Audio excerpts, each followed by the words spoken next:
speciality is to go in and quickly grab the liver. She loves the liver. Really? Just like Hannibal Lecter?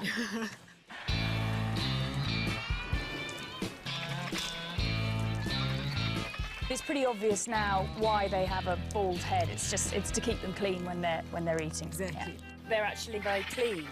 They are. Every time they eat, they go and bath afterwards. They're a bunch of neat freaks, and they make life safer for everyone else. There could be anthrax, botulism, all sorts of nasties in that carcass. They don't get sick because they've got such an acidic stomach that their poo is a disinfectant. Theoretically, you could eat after a vulture's pooped on your hand. I'm not quite sure I'll do it. You've got to practice what you preach. You can't go around telling everybody they can use vulture poo as disinfectant and not have tried it yourself. That's a theory. The bird's stomach acid counteracts natural poisons, but not man-made ones. And that's the problem for many of these birds. A lot of farmers lace carcasses with poison in the hope of getting rid of problem animals like jackals or caracals or cheetahs. And vultures are the ones that end up locating the carcass. Now, after 8 months of rehab, 2 lucky birds are ready to return to the wild. We're going to go and try and catch a vulture. We're after that bird right in the middle, on the Okay. top. Yeah. Now we'll have a good idea how he flies. Here he Check goes. He's flying. He's flying, looks okay. So I'll walk towards this way. Lucy, if maybe you walk close to the perch. Okay.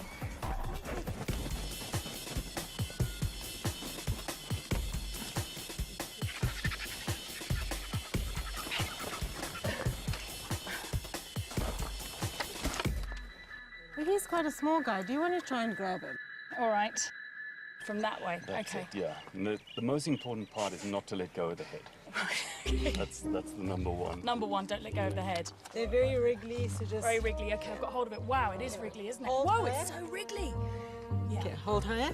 You're going to hold it up against your chest. I'm going to clasp him like that. and My keep hands his are quite head- small, Keep his so- head away from your face at Okay, all yeah. times. Get too close. Okay, now you're going to hug him. So I'm going to pass him to you. You're going to kind of hug him. Okay. Okay, you okay there? Yeah, just. Whoa, he's strong. Okay. Have vulture will travel. It's going to turn into the narrow tar road. You follow that all the way up. We take our birds to a spot where they can join other Cape vultures in one of the last surviving colonies. These birds only live in southern Africa.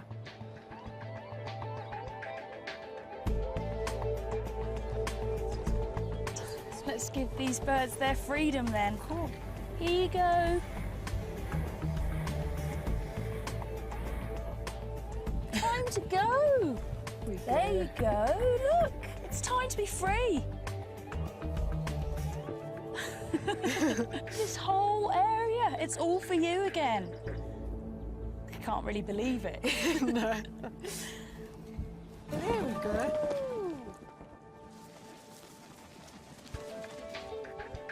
Straight off and heading for home.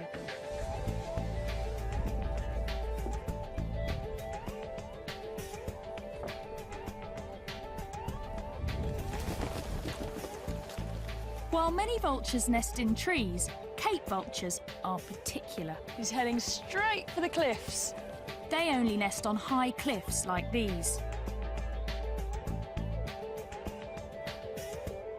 And there's only one way I can see how they do it.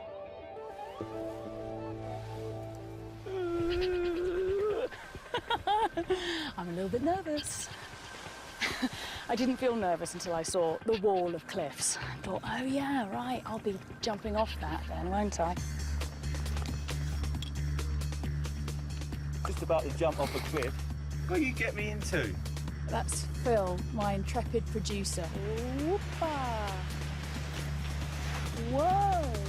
Oh my word! Oh my God!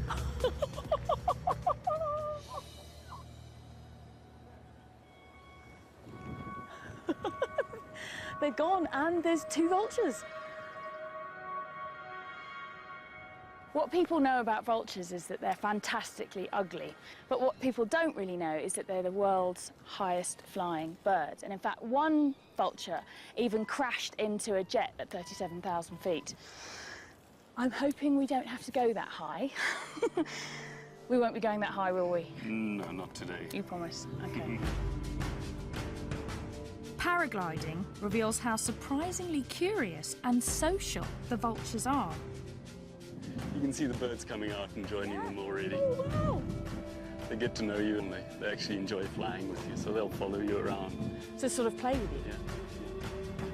Yeah. Combination of nervousness and excitement, the likes of which I haven't had ever, I don't think. All right, we're gonna go. Okay. And let's go.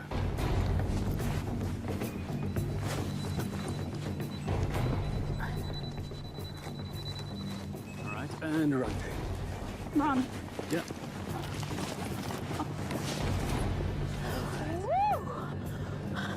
All right, well, how does that feel?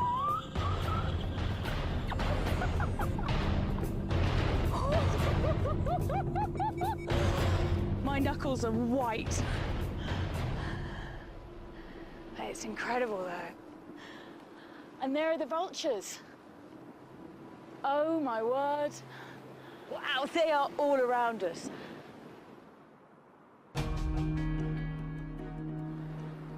And they do seem like they're hanging around with us, enjoying the ride.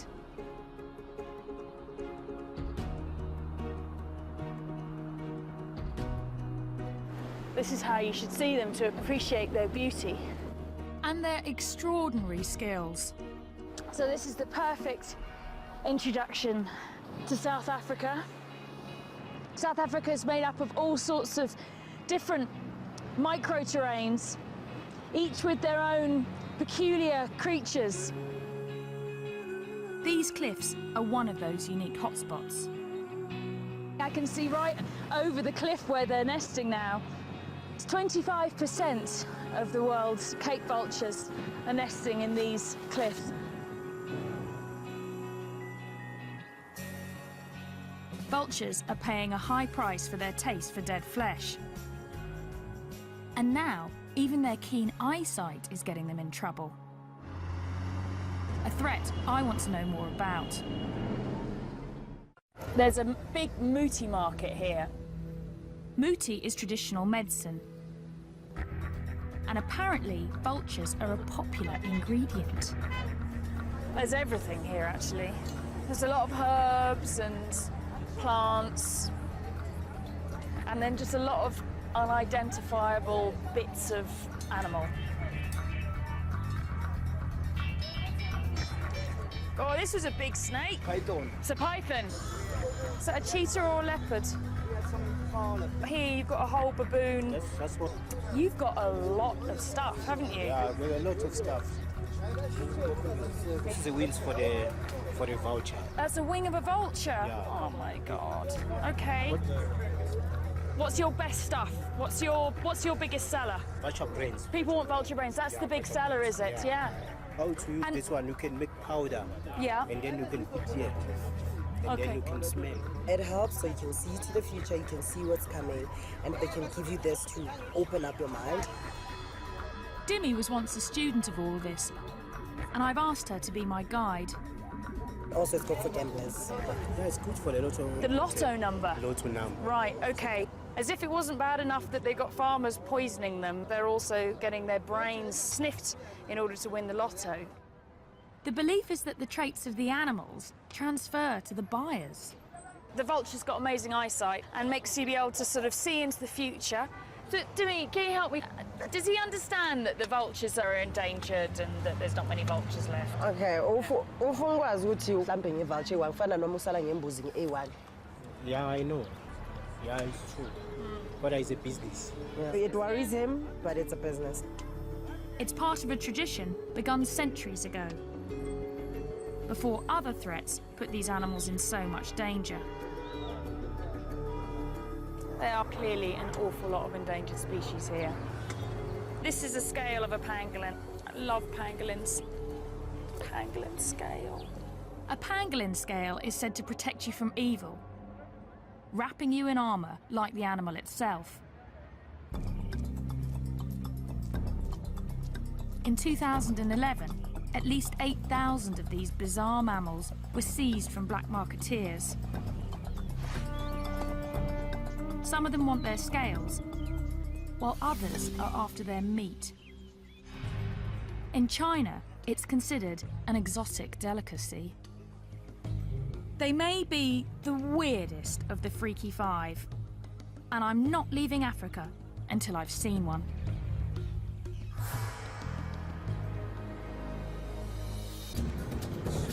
Finding a pangolin is turning out to be a real challenge.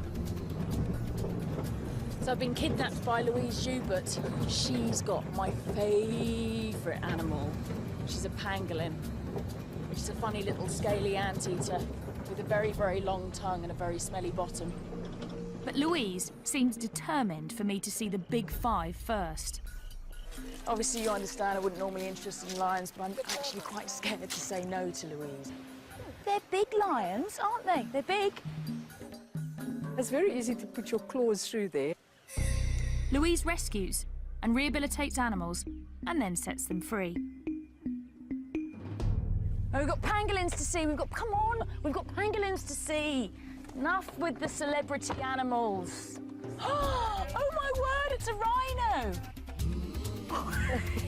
What's it? It's like, do you think my hand's food? Louise, I want to see the pangolin. I want to see the pangolin. Take me to the pangolin, please. Wild dogs. What do you think, Munchkin, eh? What do you want? Do you want to go and join them? Do you want to go back to nature? No, definitely. Slightly mad place, really, isn't it? Louise has an amazing success rate. She's saved 4,500 creatures since 1993. Slightly nervous as to what's going to be inside. This is a very strange house. We've got funny little animals. And in this bedroom, we've got a load of ostrich chicks. Now I'm going to get to the pangolin. This is the pangolin's bedroom. This is the pangolin's Pangolin's bedroom. got his very own bedroom. This is the pangolin's teddy bear. And he's been pooping, so we need to just clean that. Here we go. Sid, you stink. I could camp out in the African bush for months and never see a pangolin. Oh, look, he's making into a little ball. They're very shy and secretive. Sid, it's so fantastic to meet you. I've heard so much about you, and I have been desperate to meet you. Oh, he's so strange. His funny little ears. They've got very poor eyesight, apparently, but they've got a very keen sense of smell. And he's like a little pine cone, aren't you, Sid? Sid and his mother were seized from poachers. The mother showed signs of stress and Louise released her. Now she is Sid's mum and has to make sure he learns to survive in the wild. We're on our way to go and find some termite mounds because Sid needs to learn to eat termites. He's an anteater, termite eater. You reckon this is a good one? Pangolins are super specialised for eating termites, with sticky tongues as long as their bodies, and claws that can dig through concrete. Those termite mounds are really hard, so you can see why he needs to have these really big digging claws. We might have termites in there. Yes. Oh. Am I doing this right? Yes, there's the first termites coming out. There's one there. Oh, come on, yeah. I know you don't want to be eating his breakfast. Okay, let's try the termite, Sid.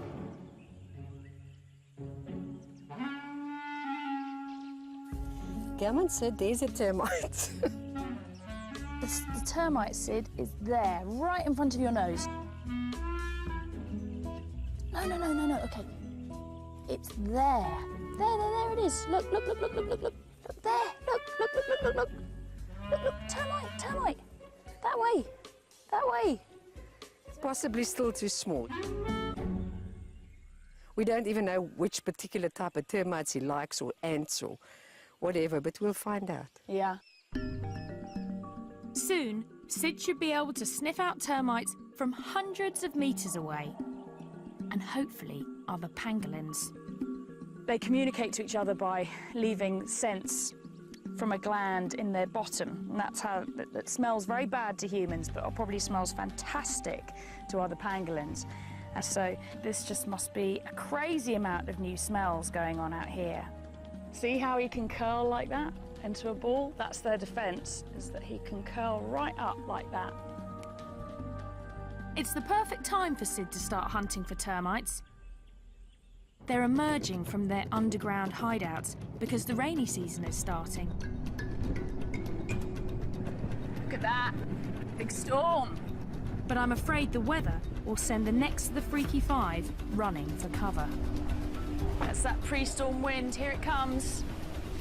It's been so hot all day, and now this wind started up, and that always means, yeah, I can start to feel it now. It's suddenly the temperature has just dropped. I might go inside the car, actually.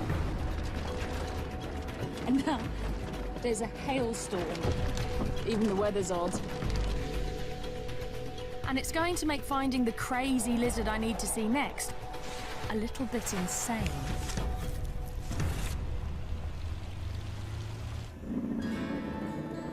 Let's go find some sun gazers. We've travelled in search of this incredibly rare lizard, and hardly anything is known about it, except for the fact it's called a sun gazer. That's a burrow. That's another burrow there. My guess is that means it likes to gaze at the sun. What? Oh, lightning! There's no sun gazers, but there's a lot of lightning. If we were looking for lightning gazers, we would have chosen the perfect day. Sun gazers sell for crazy sums on the illegal pet market. Rain!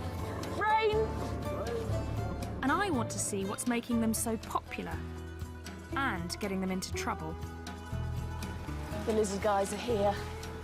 I've got 3 experts to help me coax a sun gazer out of its hole. He's shivering. It's shivering shit. I know how you feel. Shiver, Lucky Lucy. Yeah, exactly. We can try and call them out, George. Do you do the call of the opposite sex? Yeah. You've got to have a very sexy call, haven't you, to get that sun gazer out of its hole today? It's coming out. No way.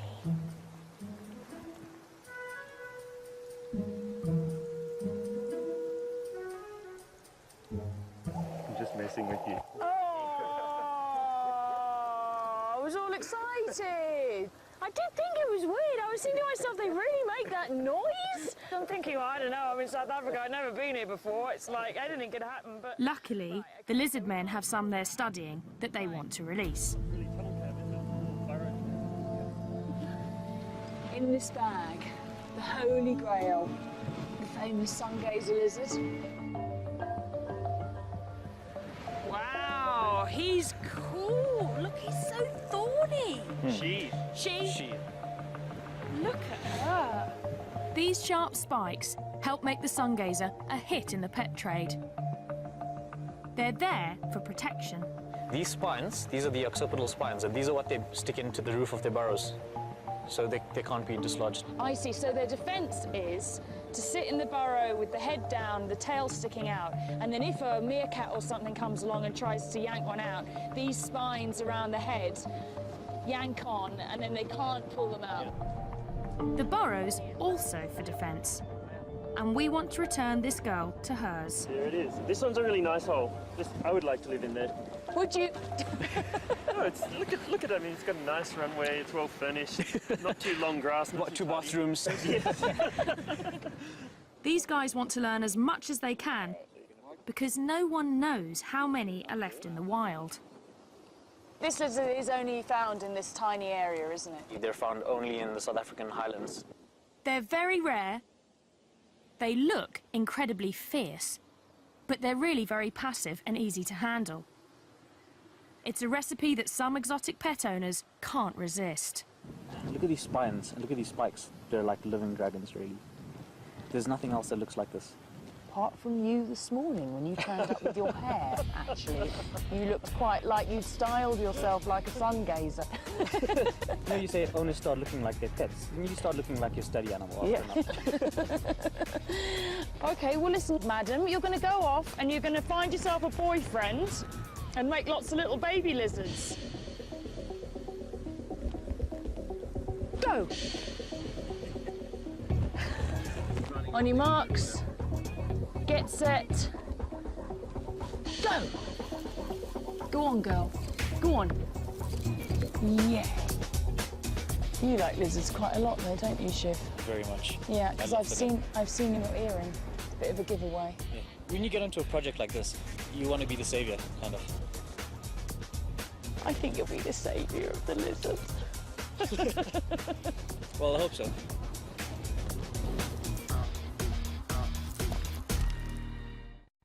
Burrowers like the sungazer are found all over South Africa, where protective tree cover is in short supply.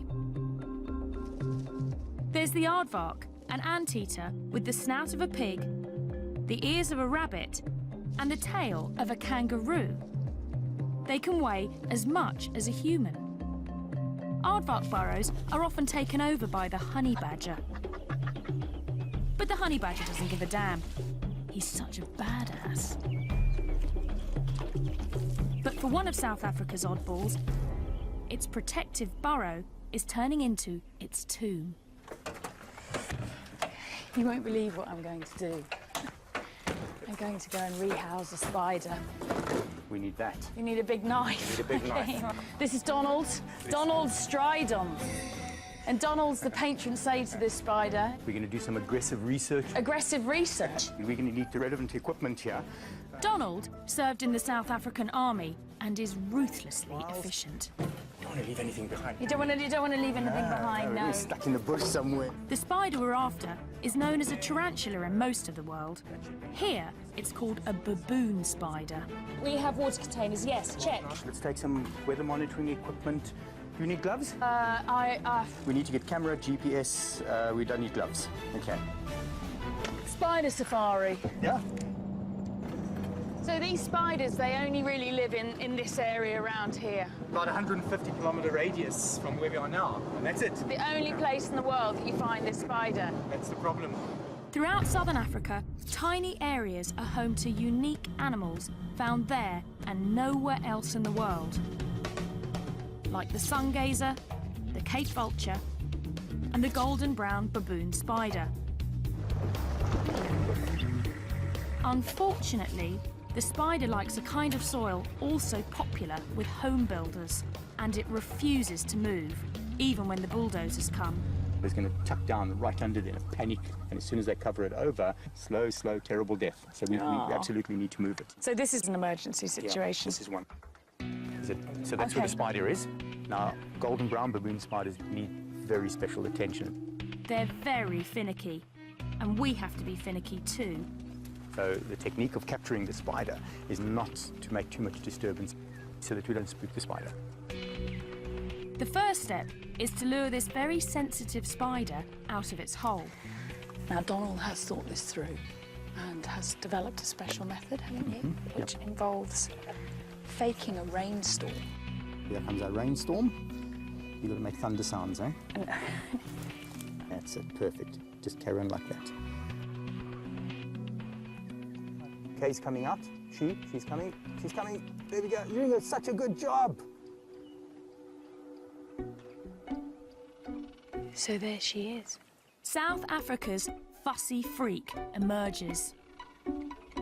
Okay, so Donald's actually blocking its entrance with the knife so that it's now trapped in its porch, basically. It's probably about a 15-year-old spider. 15-year-old spider? Who knew? In 15 years, she hasn't really left that burrow. Wow, okay, so this is a big moment for this spider. Try and get this with my camera. You've got to be so gentle with them. The hair is covering the body. Every about 20th hair is a sensory hair, so they touch things and feel things with that here. There we go, beautiful. She's lovely. Wow.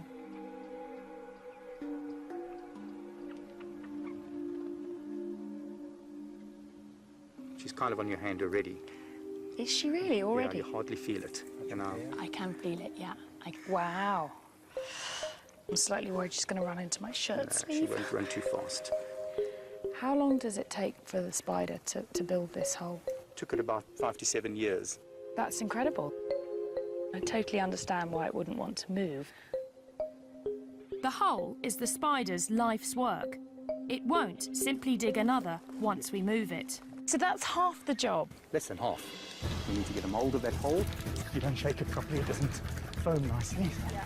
Now Donald is making it his life's work to figure out exactly what the spider likes. That's it. Oh. Okay, we need to get a GPS reading here. We need to get weather conditions. Donald's quite 24 serious. degrees, 22 Minutes. Yeah. So how many spiders do you think in total there need to be relocated here? Well, looking at the map and how many houses are going to be built here, with each house there could be at least maybe 2 or 3 spiders. So multiplied by 200, 300 houses. It's a lot of work. Donald could end up doing this 1,000 times. Meanwhile, our finicky baboon spider still needs a new home. We should use this area. This is our spider's home. This is what was underneath. And we're going to start making a hole for her in the hope that she'll continue and make the rest of the boot. Yep, exactly. Okay, so what direction? We were 24. What do you say about that spot? Donald has learnt to be as fussy as a spider, having to try and rehouse. How many have you tried? And I hate to say failed, but I mean it's... Probably about close to 50 that we've worked with. 50, yeah. 50. Of the 50 spiders, just one has accepted its new home. Right. We have a whole bunch here that we have in captivity. They're all waiting for homes. So until we find what the recipe is. And you've got to be very careful about what you're doing here, ma'am. Really? Lucy, yeah, you're scraping the hole wider and wider. That's no good. You see what you've done there? You've messed it. I have... Oh my God, I've ruined it. So I have to start a new hole. Okay, now look what I'm doing. The spoon has been taken away from me and handed back to the master. There's only one master, and that's the master. Such love. Would you like to do the honours? I would love to do the honours. So I'll just put it straight into your hand. Okay. She is a really beautiful spider, actually.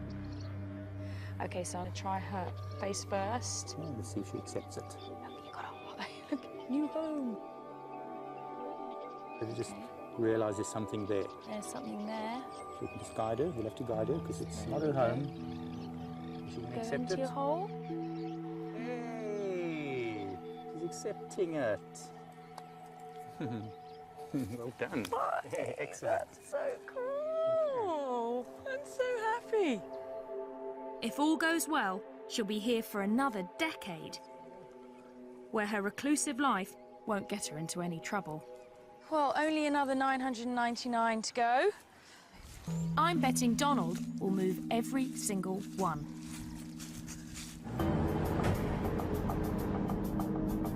The spider would be helpless without Donald.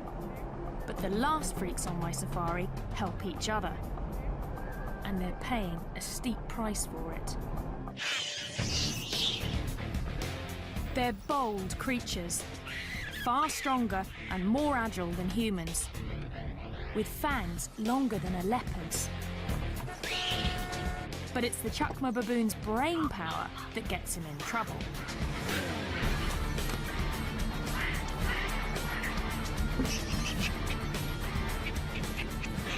They can work together in raiding parties of as many as 100. Not the kind of creature you want to come home to. Unless you're this guy. Yeah, that one looks like he's really quite pleased to see me. The penal display. Just go inside. Go inside? Yeah. Okay, all right. Hello, guys. Matthew and I are becoming friends, aren't we, Matthew?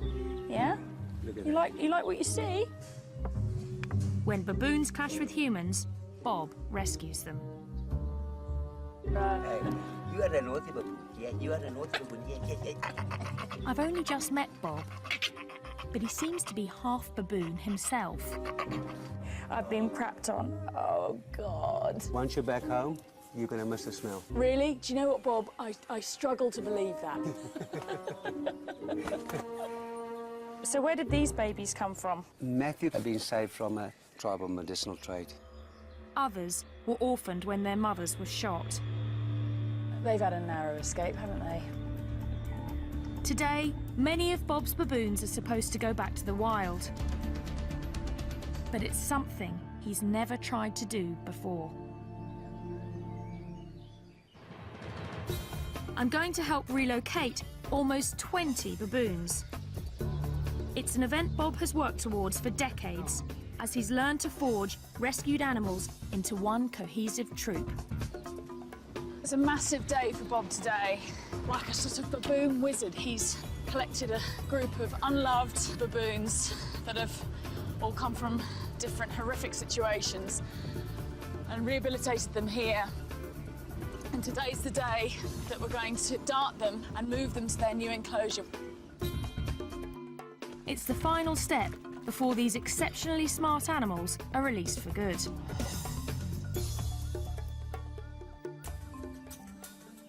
Oh, here they are. Wow.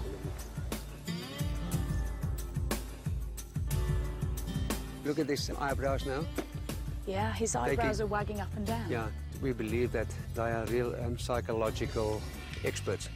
Make eye contact and they can read your soul. Scary prospect.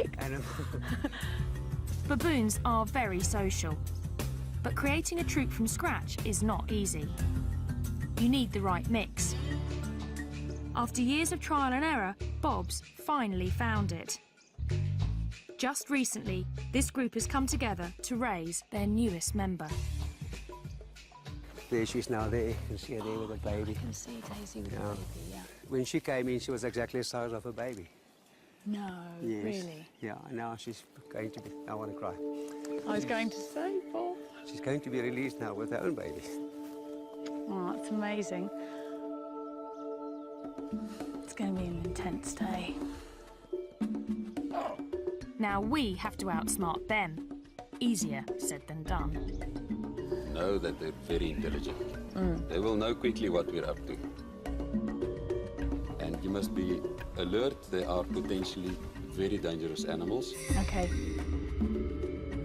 I feel quite nervous, actually, because these are big animals. We don't want things to go wrong. First, we lure the animals into a smaller enclosure to sedate them. It's going. Is he going to go in? Looks like got a shoulder. He's gone in. One of the lead males that we really wanted to get into the cage early on. We've got him in the cage.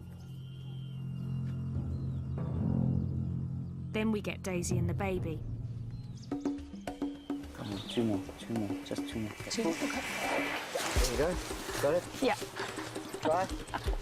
We've managed to get 8. 8. We've got 8. Good.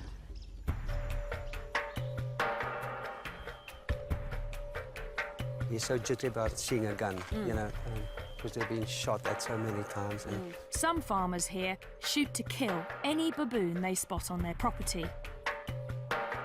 We want to capture the big male first, or he could make things more difficult.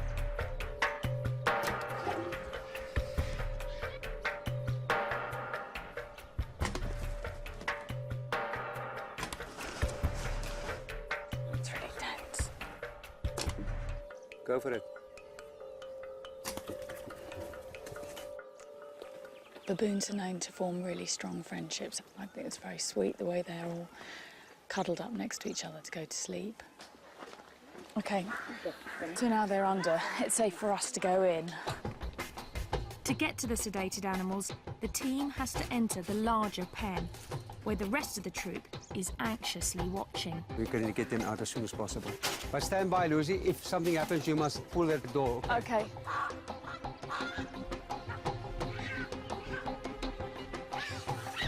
Hear that? The minute that the baby starts crying, they will Oh, they can tell something's going on. Yeah, they're going crazy because it's the baby. Now with the baby making the sounds, then we must take them out immediately. I've got it, yeah, okay.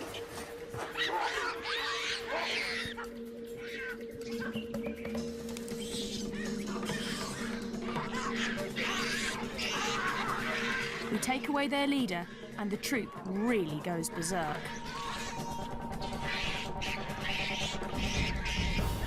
Once strangers, these baboons will now do anything to protect one another.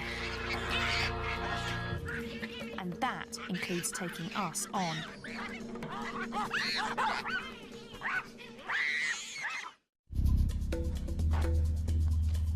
It takes half a day, but we manage to sedate the troop. Okay, there you go, Bob. Go. Yeah, go. Yep, okay. He's left a message behind. Okay.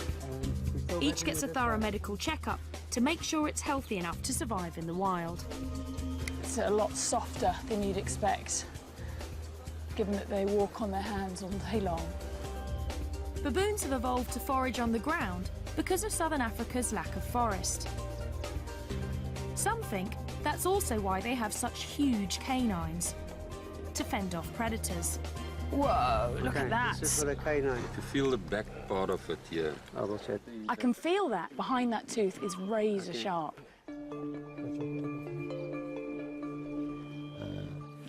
Wow. Okay, can you hold this? Oh my word. You got? Yeah, I've got him, yeah. Okay. At last, they're ready to go. So we're putting the baboons in these boxes so that they can be easily transported to the site where we're going to release them. What's going on, eh? You and Mum are going to wake up somewhere completely new and then you're going to be wild. You're going to grow up to be a wild baboon. Yeah, that is. Okay, there we are. Right. Well done. First stage, all good. Bob has found the baboons a home on a nature reserve 80 kilometres from the nearest town. This is the new home. Have you chosen baboon heaven? Absolutely. This is the ultimate baboon habitat. Yeah. We need to make sure the baboons will stay together. So we'll first release them into a temporary, electrified enclosure. That's just so that they get used to this area and stay as a group. And then, after a couple of weeks, I'll turn the electricity off, build some bridges so that they can then expand beyond the fence, and then eventually the fences will come down and it'll just be them in the wilderness. Here comes the big boy. Look at them pulling in the pipe. The baboon's got hold of the pipe. 19 baboons in these boxes that would have died or led some horrible, grim existence as pets. And they are about to have their first taste of freedom. And everybody's very excited. No one here has ever done this before. We've got Daisy and the baby in here, and they're going to go in first. Are you guys ready? Yeah. Here comes Daisy, guys. Here comes Daisy. Woo! There she goes. They're kind of looking around like, what the hell happened there? 3, 2, 1.